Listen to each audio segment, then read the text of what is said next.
raadiyoonii Dirree Shaggar. Raadiyoonii Dirree Shaggar. Raadiyoonii Dirree Shaggar.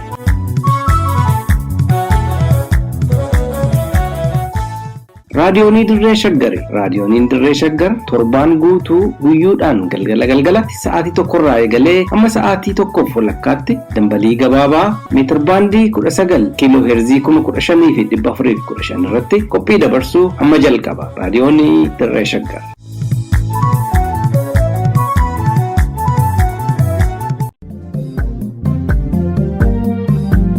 Seenaa fi seexaa sagantaa kanaan gootota Oromoo yaadanna. Oromoo fi Oromiyaa wal barsiifna. Akkasumas saboota Impaayera Itoophiyaa keessa jiran ilaalchisee buleeyyii fi hayyoota irraa kan odeeffanne, kitaabota seenaa irraa kan dubbisne, akkasumas ragaa burqaalee qorannoo irraa arganne qindeessinee waltajjii irratti isiniif dhiyeessina. Seenaa fi seexaa.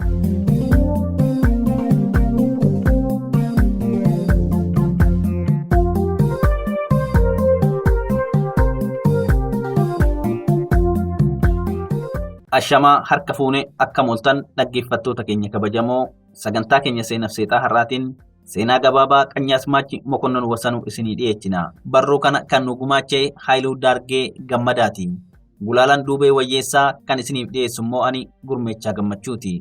Seenaan Qanyaasmaachi Mokonnon Wasanuu kun kan qindaa'ee maddeen garaagaraa irraati. Adda durummaan kitaabawwan ilma Qanyaasmaachi Mokonnon obbo Gugsaa Mokonnon irraa kitaaba Gizaatii fi Gizooti jedhu kan Olaanaa Zoogatiin barreeffamerraa, viidiyoo eebba bishaan waajjuu jedhu kan bitootessa bara 2020 qophaa'erraa, akkasumas ragaa obbo Damissee Sardaa qabsaa fi buleessa miseensa koree giddugaleessaa adda bilisummaa Oromoo bara chaartaraarraati. Madda hundaa barreessan kun ni galateeffata.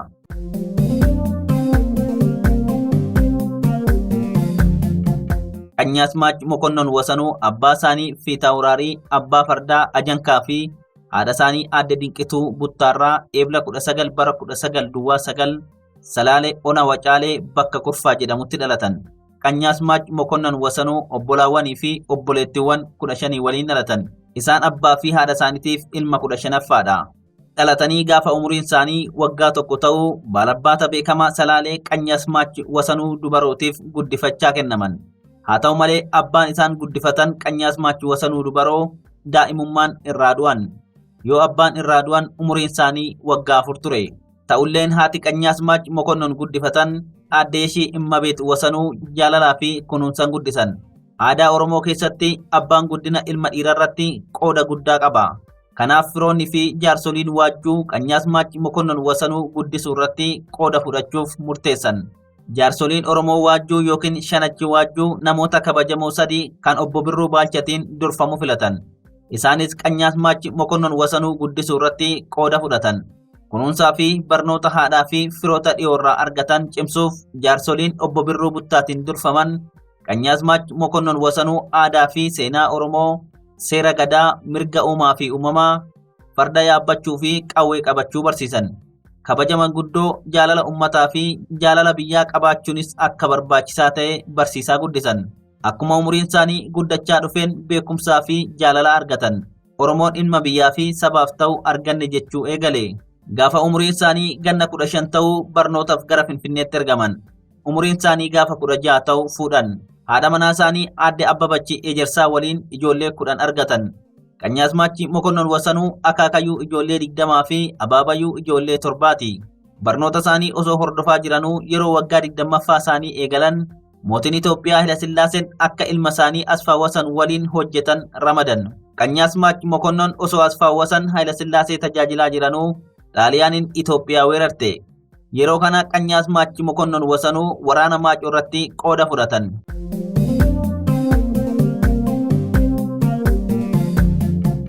Bara 1941 akka lakkoofsa Awurooppaa akkuma waraanni xumurameen hojii mootummaa fedhii isaaniitiin dhiisan. Kana booda lafa itti dhalatan waajjuutti deebi'uudhaan jireenya ofii jiraachaa hawaasa naannoo isaanii tajaajiluu eegalan. Erga waajjuutti deebi'anii booda jireenya hawaasa naannoo sanaa fooyyessuuf xiyyeeffatan. Hojii hojjetame hundaaf bu'uura haasaa bara 1950 keessa uummata waajjuuf godhan keessaa qabxii tokko yaadachuun barbaachisaadha. Mootummaaf qaraxa baafna, qaraxa barnootaa baafna, qaraxa fayyaa baafna. Mootummaan mana barnootaa tokkollee nuuf hin ijaarre. lafa tajaajila fayyaa itti argannu kilinika tokkollee nuuf hin dhaabne. Kanaaf ijoolleen teenya wallaalaa ta'anii akka nafne yoo xiqqaate mana barnootaa ijaaruufii qabnaa jedhan. Yaada namni barnoota hin qabne ofiifis biyyaafis hin ta'u warra isaas biyya isaas tajaajiluu hin danda'u jedhurraa ka'uudhaan kana jedhan. Qanyaasmaachi Mokonnon Wasanuu uummata waliin ta'uudhaan waajjuu fi shararootti mana barnootaa sadarkaa tokkoffaa ijaaran. Lafa manneen barnootaa lamaanuu irratti ijaaramanis kaaree meetira 20,000 tolaan kennan. Ijaarsa manneen barnootaa kanaafis horii guddaa arjooman. Manneen barnootaa kana keessatti ijoolleen Oromoo 60,000 lakkaa'aman baratanii sadarkaa adda addaatti uummata tajaajilaa jiran. Tajaajila fayyaa ilaalchisee uummanni naannoo kanaa yoo dhukkubsatee dawaan argatu. Loonis dhibee adda addaatiin dhumu. Dhibee namaas ta'ee kan loonii fayyisuuf dawaan biyya keessa jira. Haa ta'u malee tajaajilli kun salaalee dhaqqabeen beeku. Mootummaan kana godhuuf yaada qabaachaa hin turre. Qanyaasmaachi Mokonnon Wasanuu rakkoo kana hubachuudhaan mootummaa Haayila Sillaasee irratti dhiibbaa gochuuf murteeffatan. Ministeera Fayyaa fi Ministeera Qonnaa waliin haasa'uudhaan akka gargaarsa fayyaa argatan goosisan. Beektota gargaarsa kennuuf dhufaniif baasii geejjibaa fi mindaa guyyaa kan baasus isaan turan. Birookiraasiin mootummaa Habashaa rakkisullee waggaatti yeroo tokko yookiin lama namnis loonis tajaajila fayyaa akka argatan taasisan. Rakkoon biraa kan isaan irratti xiyyeeffatan jireenya uummataa wayyeessuu ture. Hawwii kana bakkaan ga'uuf ijoollee isaanii kan barnoota ammayyaa qabanii fi mootummaa waliin hojjechaa turan irraa gorsa argatan. Hormaata horii fooyyessuu irratti korma sanyii addaa fi harree zinnaara bitanii fiduudhaan qotee bulaan akka hormaata horii fooyyeffatu godhan. Uummanni naannoo kanaa aannan gurguruuf Finfinnee deemuu qaba ture. Rakkoo kana hubachuudhaan bakka aannan itti gurguramu uumuudhaan uummata rakkoo karaa dheeraa deemurraa oolchan. Akkasumas Oromoon salaalee midhaan daaksifachuuf muka xurrii deemuu dhiisee akka ganduma isaatti midhaan daaksifachuu danda'u godhan. Kana malees Jubar irratti gabayaa sanbata guddaa dhaabuudhaan uummanni loonii fi midhaan naannoo isaatti akka gurguratu godhan. Qonna wayyeessuu fi tiraaktara bituudhaan tiraaktaraan qotuun akka bu'aa guddaa qabu kan barsiisan yoo ta'u, tiraaktara midhaan haamee sirbuu mootummaarraa ergifachuudhaan gara fuulduraatiif qotee bulaan maal akka eegu agarsiisan. Laggeen salaalee ganna guutuudhaan loon baay'ee fudhatu ture. Kana dhaabuudhaaf uummata walitti qabuudhaan laggeen kanarratti riqicha ijaarsisuudhaan lubbuu namaa fi loonii baay'ee du'arraa hambisaniiru. Qanyaasmaachi Mokonnon wayita jireenya uummataa fooyyessuuf tattaafatan kana ijoollee isaanirraa gorsaa fi gargaarsa barbaachisu argachaa turan. Isaanis ogeessa qonnaa obbo Abarraa, ogeessa diinagdee obbo Baqqalaa fi Dr. Yilmaa Mokonnon turan. Ogummaa isaan irratti hundaa'uudhaan qotee bulaan salaalee loon, hoolaa fi handaaqqoo sanyii addaa horsiisuu barsiisan. Loon gabbisanii gurguruu eegalan. Sanyii gaarii yookiin fooyya'aa facaasanii galii gaarii argachuu baratan. Aadaa horii yookiin qarshii baankirraa liqeeffatanii jireenya ittiin fooyyeffatanis barsiisan.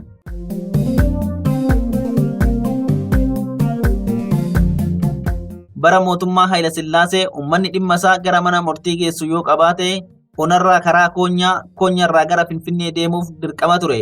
Mana murtii irratti iyyatanii murtii argachuun yeroo dheeraa fixa ture. Manni seeraa ammoo bakka dhiyootti hin argamu. Rakkoo kana hubachuudhaan Qanyaasmaachi Mokonnon Wasanuu uummanni salaalee akkuma aadaa isaatitti shanachaan of ijaaruudhaan rakkoo isaanii bakka jiranitti hiikkachuu akka filatu mootummaa hubachiisan. Uummanni yakka xixiqqaadhaa hanga guddaatti jaarsummaadhaan akka fixatu godhan.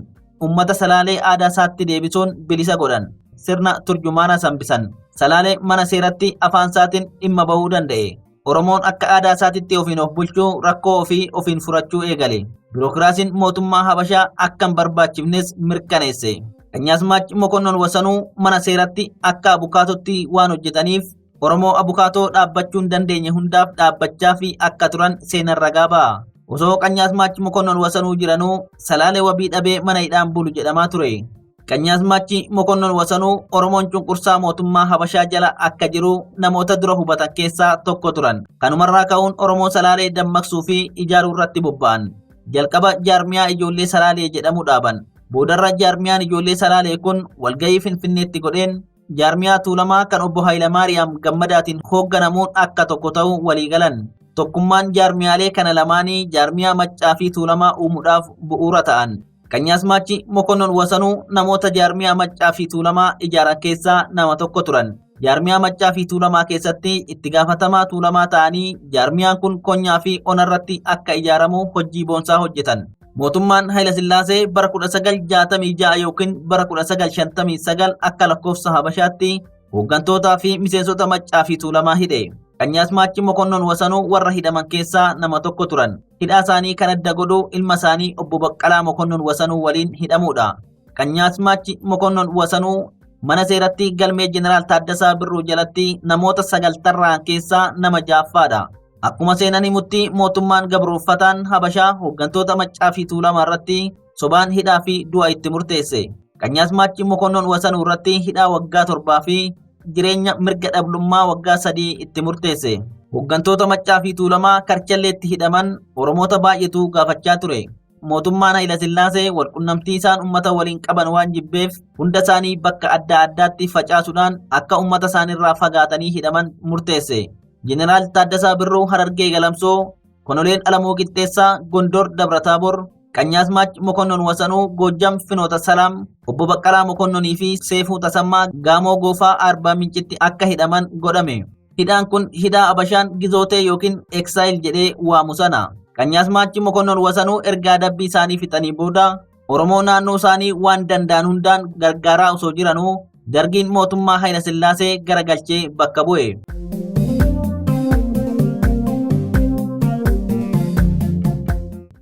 Mootummaan Hayila Sillaasee qabsoo ummataatiin kan jeeqamuu jalqabee Gurraandhala bara 1974tti ture. Yeroo kana Jeneraal Taaddasaan Galamsoo gizooti yookiin eksaayil irra ture. Haala jeeqamaa kana keessatti Jeneraal Taaddasaaf Galamsoo jiraachuun yaaddessaa ture. Kanaaf Jeneraal Taaddasaa Galamsoo irraa maqsuun dirqama ta'e. Ahimad Munaa yookiin Goota Bobbaas Arsiidhaa ka'ee Harargee dhaquun Jeneraal Taaddasaa dhoksuudhaan Finfinnee fiduun mana Qanyaasmaachi Mokonnon Wasanuu akka qubatan godhe. Qanyaasmaachi itti gaafatamaa Shawaa Raas Masfin Silashiitiin walitti dhiyeenya waan qabaniif haala kana Raas Masfinitti himan. Isaanis Hayila Sillaasetti himuudhaan Jeneraal Taaddasaan akka mana ofiitti galan ta'e. Takka turee dargiin hooggantoota Maccaa fi Tuulamaa ajjeesuuf akka saganteeffate dhaga'ame. Hooggantoonni Maccaa fi Tuulamaa haala kanarratti mari'achuudhaan qabsoo hidhannoo eegaluuf walii galan. Akka marii isaanitti Jeneraal Taaddasaan karaa Harargee deemuun achirraa Baalee fi Arsiis akka qindeessan ture. Haalli mijachuu dinnaan Jeneraal Taaddasaa Birruu, Dachaasmaachi Kabbadaa Buzunashii fi Koloneel Hayiluu Raggaasaa waliin karaa Hincinnii deeman. Hincinniitti obbo Asaffaa Tufaa fi obbo Taayee Tasammaatiin simataman. Guyyaan kun guyyaa gabaa ture. Hincinniitti Oromoota kumaatamaan lakkaawamaniif haala yeroo irratti ibsa kennan. Akka dargii irratti qabsoo gochuuf deeman labsan. Uummatarraas deeggarsa guddaa argatan. Kana booda karaa Meettaa Roobii deeman. Adeemsa isaanii kana loltuun dargii Airborne Division uffata qotee bulaa uffatanii hordofaa turan. Lola ka'een karaa irratti Jeneraal Taaddasaan hin qabaman. Koloneel Hayiluu Raggaasaa, obbo Asaffaa Tufaa fi obbo Taayee Tasammaa hin wareegaman. Dachaasmaachi Kabbadaa Buzunash marfama loltuu dargii jalaa ba'uun hanga bara 1976tti dargiidhaan lolaa turan. Dhumarratti gantoonni akka Dachaasmaachi Kabbadaan loltuu dargiitiin marfaman godhan. Isaanis gootummaan dhumarratti wareegaman. Yeroo Jeneraal Taaddasaa Birruufaan Hincinnii deeman Qanyaasmaachi Mokonnon Wasanuu namoota 15 waliin Laga Mugaritti galan. Laga Mugar ji'a 3 erga turanii booda dargiin Jeneraal Jaagamaa Keelloo itti erguudhaan akka mana isaanitti galanii nagaan taa'an ta'e. Kun kan ta'e dhuma bara 1975 keessa ture. Takka ture mootummaan dargii dhalatanii waggaa 68tti amajjii 14 bara 1976tti mana isaanii keessatti maatii isaanii fuulduratti gara jabinaan balleessaa tokko malee Qanyaasmaachi Mokonnon ajjeese. Waan guyyaa sana ta'ee fi waan hanga har'aatti hiikan argatin tokko isiniif haa dhiyeessinu. Mootummaan Habashaa Oromoo ajjeesuu hojii ofii kan guyyaa guyyaa godhatee har'as argaa jirra. Waan Habashoonni itti gammadan keessaa inni tokko goota Oromoo ajjeesuudhaan Oromoo hoogganaa dhabsiisudha. Har'as Oromoota ijoo ta'an adamsanii ajjeesuu fi hidhuu bal'inaan itti jiru. Amajjii 14 bara 1976 Qanyaasmaachi Mokonnon Wasanuu firaa fi ollaa waliin ayyaana kabajaa turan mana isaanii keessa nama baay'eetu ture. Guyyaa kana galgala gartuu nama 3 kan nama ajjeesuuf leenjifamte yookaan killing squad takka mootummaa dargii irraa itti ergan. Gartuun tun galgala dhuftee koottuun waliin deemi jennaan Qanyaasmaachi halkan kanaan isin waliin hin deemu jedhaniin. Gartuun nama 3 tun Qanyaasmaachi Mokonnon Wasanuu maatii isaanii fuulduratti ajjeesanii baqatan. Yeroo kana loltuun dargii konkolaataa lamaan dhufanii mana marsan. Namoota mana keessa jiran hunda hidhan. Qabeenya mana isaanii keessa jiru hundaa saaman. Reeffa Qanyaasmaachi Mokonnon Wasanuus fudhatanii deeman. Hanga guyyaa har'aatti bakka buuteen reeffa isaanii beekamu. Ittaanee ilma isaanii hangafa obbo Baqqalaa Mokonnon qabuu dhaqan. Obbo Baqqalaan kana dhagaanii jalaa miliqan. Boodarra maatii isaanii waan rakkisaniif maaliif na barbaaddu jechuudhaan poolisii gaafatan. Kana booda qabamanii waggaa dheeraa erga hidhamanii booda hiikaman. Maatii Qanyaatii fi Oromoon mana Qanyaas Maachi keessaa qabaman yeroo gabaabaa booda gallakkifaman. Reeffa Qanyaas Maachi Mokonnon Wasanuu sirnaan awwaallachuudhaaf gaaffin maatiin dhiyeesse deebii dhabe. Hanga har'aatti goonni kun bakka itti awwaalame beekuun hin danda'amne. Kalees har'as Oromoo ajjeesanii reeffa dhorkachuun hidhaan dararuu fi qabeenya isaa saamuun hojii mootummaa Habashaa akka ta'e hubanna. Dararama kana jalaa ba'uuf wareegama barbaachisu kaffaluun dirqama ilmaan Oromoo hundaa ta'uu qaba. Qanyaas Maachi Mokonnon Wasanuu umurii isaanii guutuu akeeka Maccaa fi Tuulamaa irratti hundaa'uudhaan jireenya hawaasa Oromoo fooyyessuuf waan hin godhin hin qaban. Hojii isaan hojjetaniin seenan guyyuu isaa yaadata.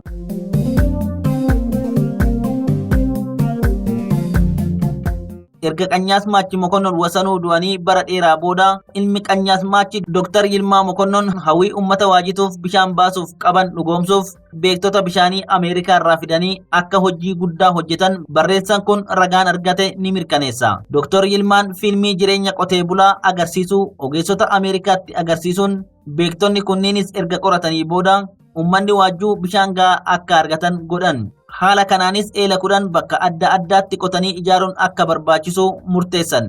Eelota kana qotanii akka hojiirra oolu gochuuf waggaa 6 fixe. Bishaan eelota kana keessaa ba'us bishaan qulqulluu namni dhuguu danda'u ta'uusaa qormaatan erga mirkanaa'ee booda hojichi xumuramee bitootessa bara 2020 eebbifameera. Kabajamtoota dhaggeeffattoota keenya qophii keenya har'aa xumurreerra. Obbo Haayiluu Daargee Gammadaa, Obbo Damissee Kabbadaa Sardaa fi Obbo Gugsaa Mokonnon Wasanuu gumaacha isaaniitiif galanni keenya guddaadha.